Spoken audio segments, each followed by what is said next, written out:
Esta es la duda metódica. Digamos, por un lado, filtrar o tamizar todo por la duda para ver qué queda en pie de aquellas verdades o conocimientos con los cuales yo me ponga en contacto. Entonces, primero que nada, hacerlo pasar por ese filtro de la duda, a ver qué se mantiene. Y por lo tanto, aquello que no resista esta prueba de la duda, lo rechazaré como falso. No quiere decir que sea falso, sino que yo lo rechazaré como falso. El método actúa, digamos, quizás exagerando en la medida de tomar como falso aquello que ofrece la más mínima duda. Hay otra parte de la duda en donde incluso, dice, bueno, podría fingir incluso, no él no piensa que, él tiene claro que no hay confusión entre la vigilia y el sueño, entonces podría fingir que todo esto no tiene más realidad que mis sueños, por lo tanto también puedo exagerar esta duda y a veces le llaman a esta duda exagerada, digamos, o duda hiperbólica, le suelen llamar los autores, ¿no? Entonces es importante aquí decir una cosa, puesto que lo demás más o menos lo hemos dicho y lo vais a tener ahí. La pregunta que nos surgiría sería, bueno, ¿en qué consiste la duda metódica cartesiana? Bueno, es un método, o sea, someter, ver cuán sólidos son algunas afirmaciones. Digamos que es un método de falsación, utilizando terminología de filósofos parte, a ver si resiste la prueba de la duda. Pero que la duda sea metódica no quiere decir, hay cosas escritas sobre esto, por eso hago alusión, que sea una duda ficticia o falsa.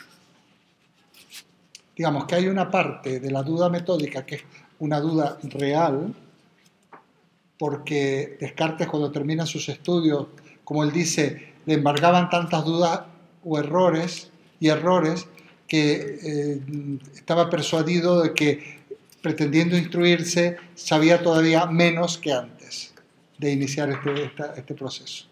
O sea, que él duda, él sale verdaderamente con una duda. Digamos que es una parte que yo le llamo existencial de la duda, es una duda real, existencial. Descartes duda porque es una persona que con tantos deseos de conocer que queda desilusionado de alguna manera por la formación recibida. No obstante, la va a valorar, porque claro, nosotros no podemos identificar o descubrir los errores si no hemos hecho el esfuerzo de intentar entender, comprender, estudiar todo lo que decían los profesores e incluso los libros o las materias más raras o extrañas, como dice en la primera parte. La primera parte es muy importante. Es una duda existencial porque yo considero que es una duda de una persona que está viviendo en una Europa convulsa, como muchas veces ha ocurrido, y está en una guerra. Ahí se dudan de muchas cosas. Ahí habría muchas cosas que decir. Digamos que es una duda existencial. Y de hecho, en Descartes no podemos dejar el método racional según el modelo de la matemática, pero que no es nada frío porque no lo podemos para nada separarlo del método entendido como estilo de vida y casi como ética. En la medida de que yo resolví dedicar mi vida entera al desarrollo, a aplicar el método que había encontrado para avanzar lo más posible en el estudio de la verdad. Entonces, realmente el método no solo es un método intelectual, en Hume se podría ver muy bien la relación que hay entre la inteligencia o la razón y las pasiones, los sentimientos, o sea, la volición. Se ve muy bien. Por eso Hume dirá en un determinado momento, para resolver el problema, para profundizar en el problema de la ciencia y hacer una especie de terapia de la ciencia para curarla o para digamos, preservarla de todos los errores porque le pasa lo mismo con Descartes, dice, seguramente habrá que indagar en la naturaleza humana, que es de donde surge la ciencia y de la cual pertenece. Y viene el Tratado de la Naturaleza Humana, que vamos a verlo inmediatamente. Luego hay una parte ficticia, sí, es cuando fingí que nada era más cierto que las ilusiones de mis sueños. que no tenía cuerpo ni lugar alguno donde existió. Esa parte es una duda ficticia, es como un rizar el rizo, es como un exagerar, esa es la que a veces le llamamos la duda hiperbólica. Porque con esto lo que quiere es subrayar que la verdad que él ha encontrado es una verdad inconmovible, una verdad tan sólida que ni las más extravagantes dudas de los escépticos podían ponerla en tela de juicio. Él está realmente intentando, habiendo sometido todo a ese filtro de la duda, formular la verdad. O sea, que la verdad es posible. Bueno. Ahora vendría el segundo, la cuestión del cogito. Salto un poco, pero tengo que referirme. Realmente no podemos entender el cogito, como técnicamente se lo llama, si nosotros hablamos de pienso, luego existo. No se puede entender. Y ahí viene lo que planteabas tú. Si yo digo cogito ergo sum, bien. Je pense, donc je suis, también, porque es lo que dice Descartes. No dice yo pienso, luego existo. Como tú muy bien señalas, hay un verbo existir en francés, lo hubiera dicho. No es que como en castellano decimos existir porque no tenemos más remedios, porque decir yo soy, si alguien dice yo soy, te quedas ahí. ¿Qué eres? ¿Qué te pasa? Yo soy no quiere decir nada. Pero en latín ego sum quiere decir. Entonces, a ver, aquí voy a intentar explicar de la manera más simple y si no, se va a complicar la cosa y la complicamos, no hay problema. ¿Qué quiere decir esto? Bueno, aquí está, por una parte es una intuición. Intuición en el sentido del racionalismo, conocimiento inmediato. Ya veremos que en Hume también hay intuiciones, pero son intuiciones sensibles, empíricas. Yo me intuyo siendo en la medida que pienso o que dudo. Es un mismo acto. Digamos que lo que está intentando expresar Descartes es que hay una verdad, la intuición de mí mismo. Sería eso. O sea, si hay algo de lo cual no puedo dudar, es de que soy. Que existo. A ver, si él mismo está diciendo que eso ya no es seguro, que podría que no tuviera ni cuerpo ni lugar en el mundo donde yo existiese, ahí sí lo usa. Soy. Quiere decir que estoy, hay. Cuando dice soy, estoy, es como una posición, pero que no tiene por qué ser una posición, no sé si me explico, existencial concreta. Podría ser un espíritu puro, qué sé yo, un poco en la mentalidad medieval. Se dice que los ángeles son seres inteligentes, decían los medievales, o que los dioses son seres inteligentes y no existen. Porque existir implica necesariamente materia e implica necesariamente creación. Por eso le contestan a Alejandro, tiene que ver con el medioevo, porque viene del existere, provenir de. Dios te crea a partir de. Pero realmente simplemente es pienso, soy. Realmente el luego, que como lo traducimos nosotros, que traducen el don, o el ergo, también nos llama a confusión, porque daría la impresión que aquí hay una deducción. La premisa sería, si pienso, en la lógica actual, entonces soy. Esa es la idea que da. Premisa, pienso. Conclusión, soy o existo. Hay razonamientos de una sola premisa, de dos, de tres, de cinco, silogismo uno, de dos, pero hay de una. Si yo digo A es igual a A, la premisa es A y la conclusión es A. Entonces, a ver, no es que la premisa sea pienso o dudo y la conclusión sea soy, sino que es soy, pienso, soy. Y ni siquiera estamos hablando, luego él dirá, porque claro, esto si lo vemos a la luz de Hume es interesante. Entonces cuando él se pregunta, ¿qué soy yo? Yo pronuncio mal el francés. Je suis une chose que pense. Una cosa que piensa. Muy bien, una cosa. Algo que piensa. Digamos que no se moja mucho. Algo que piensa. Avanza, de alguna manera, porque se pregunta, bueno, luego me puse a pensar que ¿quién era yo? Pues, ¿qué soy yo? ¿Qué puedo decir utilizando el método, de alguna manera aplicando una cierta identidad lógica. Soy, pienso, soy. ¿Qué soy? Algo que piensas. Casi es un, digamos, una perogrullada. No lo es, porque se avanza un poquito. Ya puedo doy una primera cualidad. Soy algo que piensa. Algo, sos, es res latino, que se traduce por sustancia. Por eso también se puede decir que soy una sustancia pensante. Pero cuando digo sustancia pensante, quiero decir que soy algo que piensa. Ese algo está sustentando, de ahí viene sustancia. Algo que piensa. Muy poquito lo que puedo decir. Soy, ¿qué soy? Mira, si tengo algo claro, es que soy algo que piensa. Hasta ahí estamos bien, ¿no? Yo ahí no le pongo muchas pegas. Yo me intuyo como siendo y por lo tanto pensando o dudando. Pero no estoy diciendo que existo, ni siquiera estoy hablando de existencia, y ni siquiera sustancia en el sentido clásico, porque sustancia en el sentido clásico implica existencia material. Es la sustancia de Aristóteles y de Santo Tomás.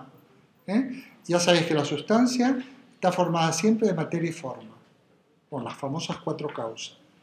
No llega tan lejos Descartes. No llega tan lejos. Más, diríamos, ya salgo de Descartes, si fijáramos en algunas apreciaciones que leía de García Morente y demás, que lo escribió por el año 20, hace como 90 años. ¿No? Digamos que García Morente diría, o los historiadores de filosofía de hace muchos años, cuando yo estudié también, de que el pensamiento moderno, la filosofía moderna, se va a desarrollar siempre en el inmanentismo de la conciencia.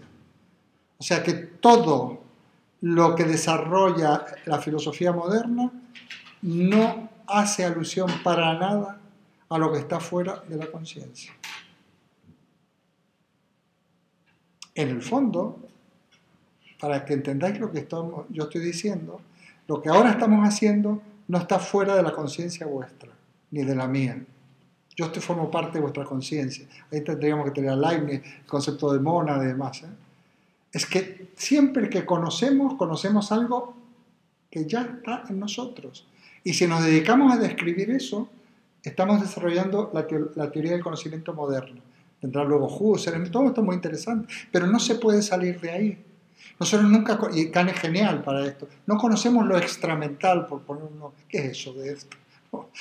Nosotros conocemos todo mental. Está ya metido en nosotros, ya estamos funcionando, organizando enunciados o proposiciones a partir de unas percepciones, de unas intuiciones, de unas sensaciones. Por eso vamos a ver a los empiristas y vamos a ver a Kant y vamos a ver luego la fenomenología de Husserl. Y esto es la filosofía moderna, donde no se hace cuestión de la existencia de las cosas materiales, no se hace para nada cuestión. Pero es que no va a cambiar nada, para nada va a cambiarlo Hume, el empirismo, tampoco lo va a cambiar Kant. De hecho, es interesante en este sentido, ya lo veremos en algún momento que sea de pasada, toda la cuestión de qué es el espacio y el tiempo. Si es una realidad extramental o simplemente es una manera de espaciar y temporalizar. O sea que en el fondo el espacio y el tiempo y el yo y Dios es eso en nosotros. No podemos salir de las cosas conocidas, de nuestra propia subjetividad, de la inmanencia de la conciencia, como dirían algunos. Porque Descartes va a intentar deducir de alguna manera o inferir el mundo, y a lo único que podrá decir es que hay algo exterior cuya propiedad es la extensión. Pero la extensión siempre ha sido la propiedad de la materia desde la época de los griegos. Por eso también se definía como divisible, lo divisible. Bueno, aquí hay un problema, que si yo meto más los dedos en la llaga, lo podemos complicar. A ver, es una intuición intelectual, punto de partida, de una nueva manera de hacer filosofía que se va a desarrollar, desenvolver. Se puede utilizar esta terminología en la inmanencia de la conciencia o en la inmanencia de la conciencia o del sujeto. Me intuyo, y eso es verdad. O sea, nadie puede convencerme a mí de que yo no soy. No, lo cual no quiere decir que exista. Tampoco, porque si le damos una dimensión existencial, lógicamente existe. Pero fijaos que Descartes no dice si el hombre piensa, el hombre existe. Ojo, ¿eh? Descartes dice que él, ¿qué sé yo? Dice Descartes. Nosotros no tenemos más realidad para Descartes que lo que pueden tener los sueños o lo que está pasando en la naturaleza. Si yo pienso, yo soy. Pienso, soy. ¿Qué soy? Una cosa que piensa. Tengo que decir que ahí se tendría que terminar, a mi modo de ver, la filosofía de Descartes. Porque lo que va a decir ahora empieza a ser complicado. Todavía, ya no voy a leer, pero está ahí. Dice, bueno, pienso, pues si pienso tengo ideas. Entonces va a decir, si yo miro en mí mismo, ¿qué encuentro ideas? ¿Sí? Solo tenemos ideas, ¿no? Soñamos, pensamos, imaginamos, locuramos, tenemos ideas. Él distingue que hay tres tipos de ideas. Las clasifica en tres.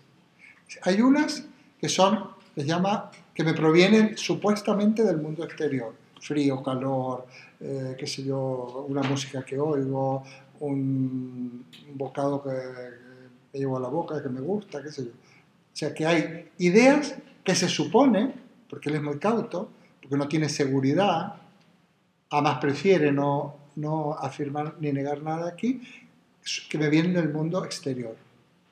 Le llama ideas adventicias, se le llama, los críticos, que advienen. Hay otras que las he inventado, solo por inventar ideas. Centauro, no sé, un monstruo que tenga 3 cabezas y en cada cabeza tenga 4 ojos. ¿Qué puedo inventar? Ideas ficticias. Otra fantasía, ¿no? Ideas ficticias. Pero hay algunas, una idea, bueno, y luego hay otras, dice él, que son ideas innatas. Porque, a ver, la primera idea innata es la idea de cosa o de sustancia pensante, o sea, la idea del yo. ¿Por qué? Porque ni me la he inventado yo, ni me viene de afuera, porque yo no necesito del mundo exterior, yo no tengo que salir al mundo extramental para poder llegar a esta verdad de la sustancia pensante. Le llama idea innata, o sea, está en el mí.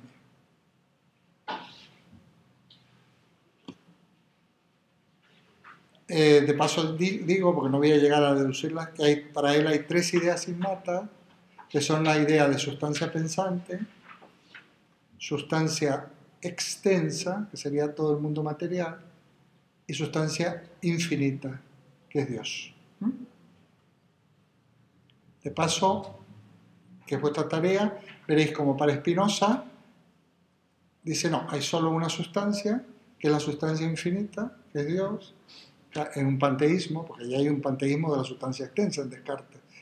Descartes no distingue cosas como Aristóteles individuales y concretas, sino lo material.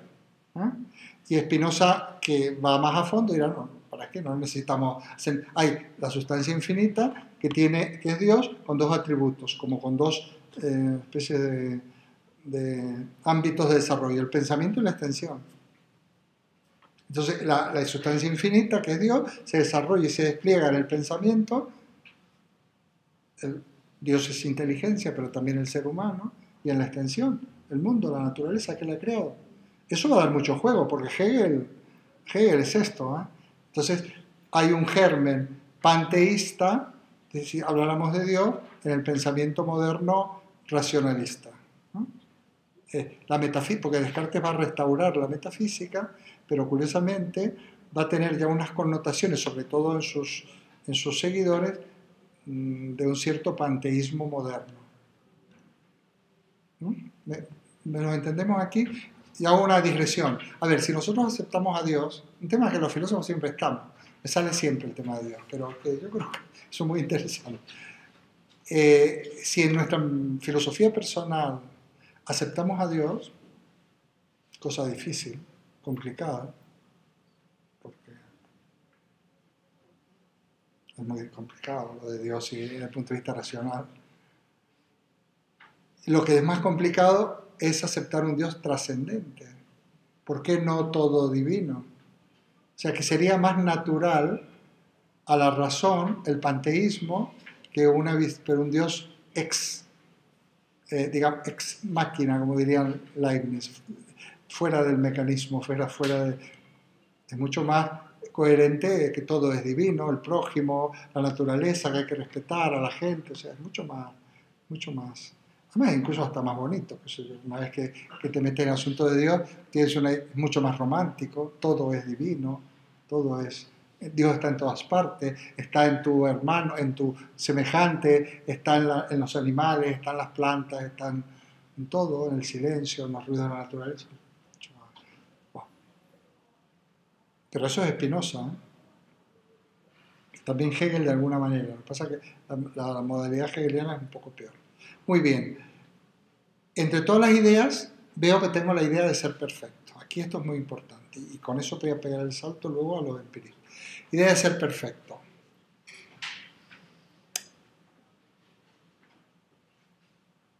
Dice, la idea de ser perfecto no la puedo haber inventado yo, no puede ser ficticia, porque yo soy imperfecto, dice Descartes. Y como es sabido de todos, dice él, lo superior no puede venir de lo inferior. Por lo tanto, la idea de ser perfecto no puede venir de mí, que soy imperfecto, sino de qué. Por lo tanto, yo tengo que haber obtenido esa idea de ser perfecto de un ser más perfecto que yo. No os confundáis, no es como el de San Anselmo. Tiene alguna analogía, pero no es igual.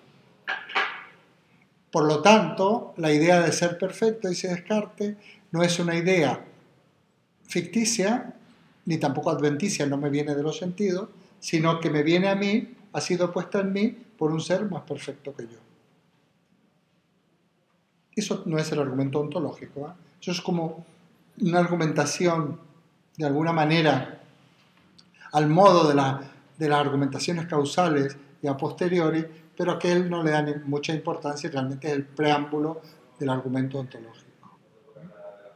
Lo que sí me dice que el hecho de que yo tenga la idea de ser perfecto me abre un poco, me da la pauta de que esa idea me la ha puesto un ser, no dice el ser perfecto, dice un ser más perfecto que yo, que a su vez podría ocurrir que a él le viniera de otro ser más perfecto, un poco el argumento, un poco al modo de las argumentaciones aristotélicas y de Santo Tomás.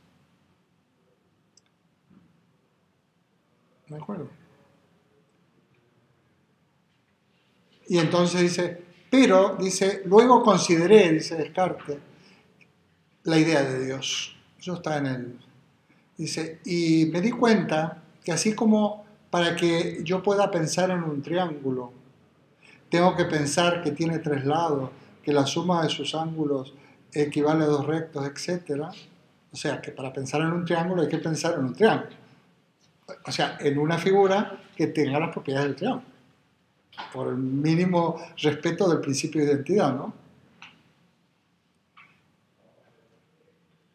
Pero que sin embargo, dice él, no había nada en la idea de triángulo, la noción de triángulo que me asegurara su existencia. O sea, de hecho podemos pensar en un triángulo y los triángulos no existen, ¿no? No existen los triángulos. Puede existir cuerpos, dibujos, figuras que más o menos tengan la forma triangular, pero el triángulo como tal, como entidad matemática, las entidades matemáticas no existen bajo ningún punto de vista.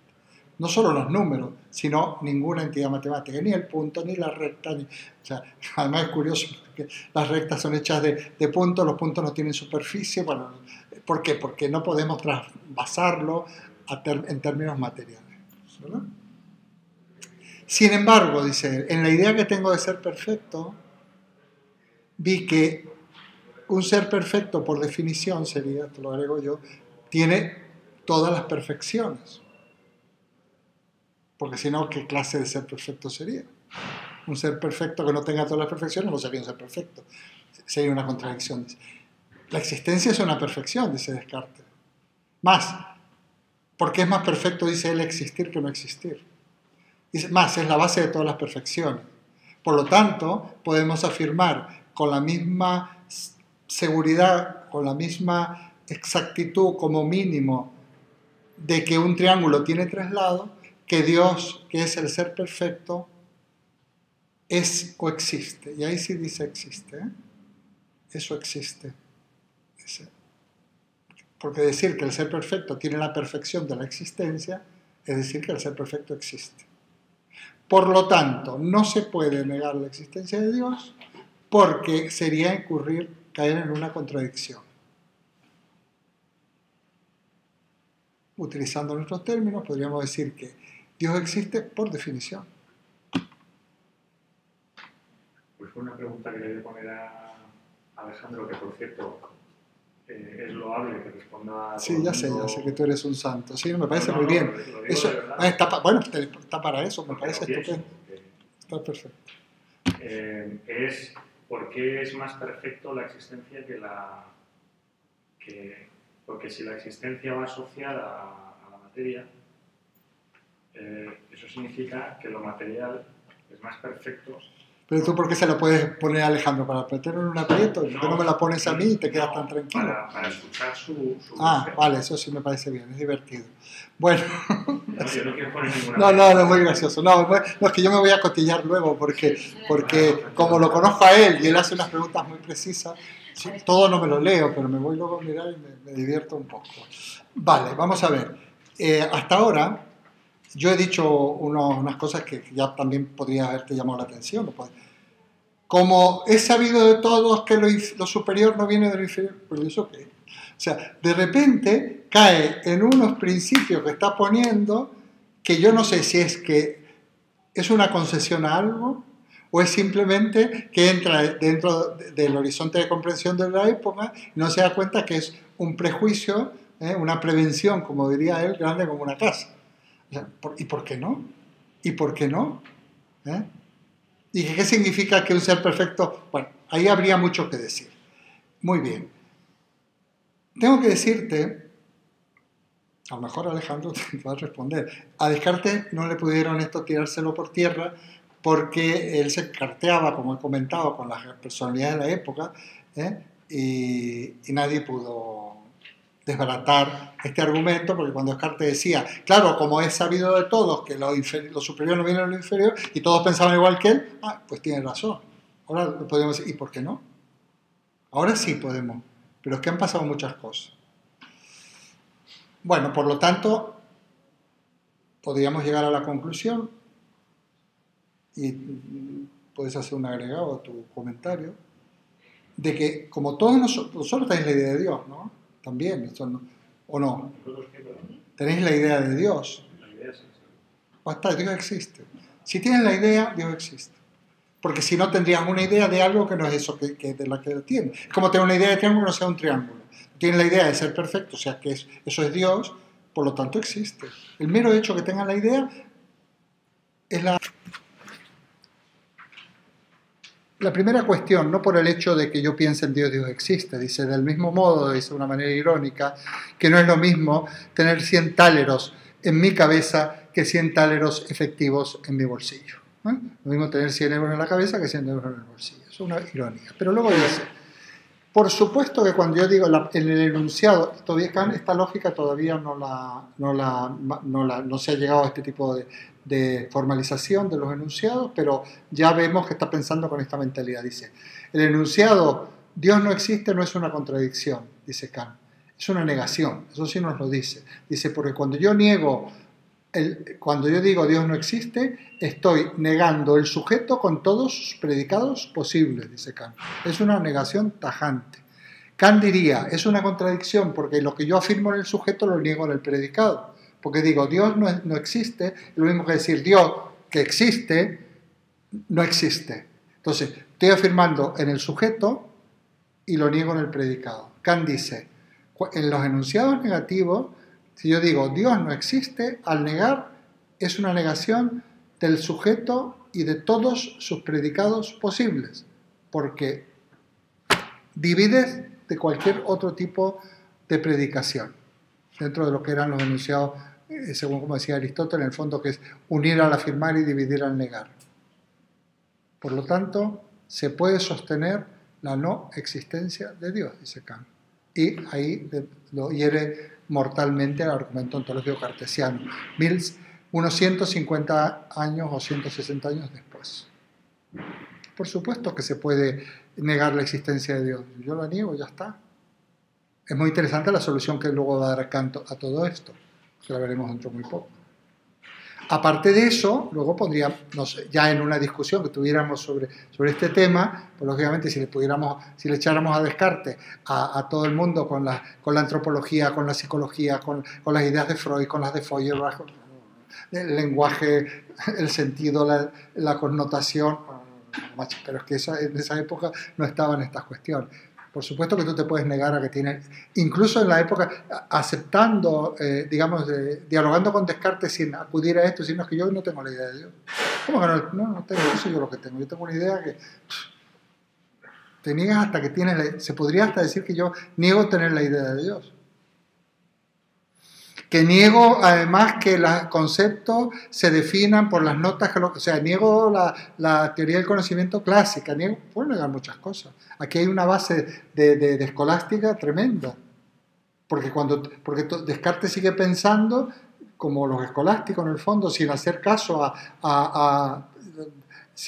pasando por otro sitio, que es la crítica que hace Guillermo de Ockham, de que las ideas o conceptos representan esencias y que una esencia se define por las notas constitutivas. En este caso, la esencia de Dios sería la perfección, una de las notas, la básica. Luego podrían ser otras. ¿Sí?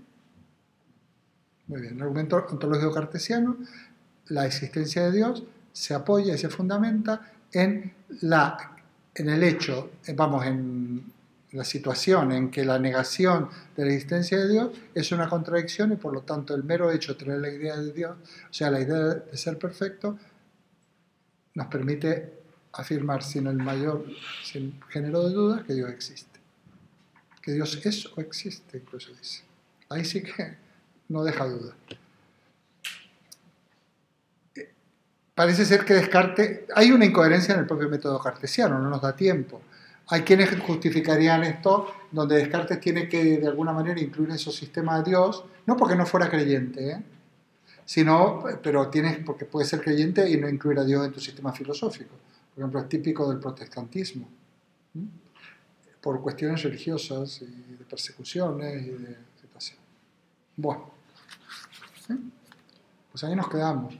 Luego va a hablar de la quinta y la sexta parte sobre el mundo, la naturaleza, y una cuestión que tú pones que es lo del genio maligno, bueno, eso sí está bien colocada ahí. Efectivamente, una vez que él ha afirmado la existencia de Dios, la única manera que tiene de fundamentar la idea de sustancia extensa es por la garantía que Dios le ofrece. Dice, porque como Dios es infinitamente bueno, no quiere que yo me engañe y entonces yo considero que hay un mundo exterior, pues lo hay. Dice, porque si no, Dios no somos obra de un genio maligno perverso que hace que nos equivoquemos aún en las cuestiones más sencillas. Entonces, Dios se convierte en garantía de Dios, que ha sido incluido en el sistema de estas maneras, luego se va a constituir en garantía de todo el sistema. Incluso, dice él, del primer enunciado, del cogito. Ahí hay un círculo. Digamos que el pensamiento de Descartes, sus reglas del método, sería totalmente redondo si se quedara como mucho en yo soy una cosa que piensa. Y ahí nos sale.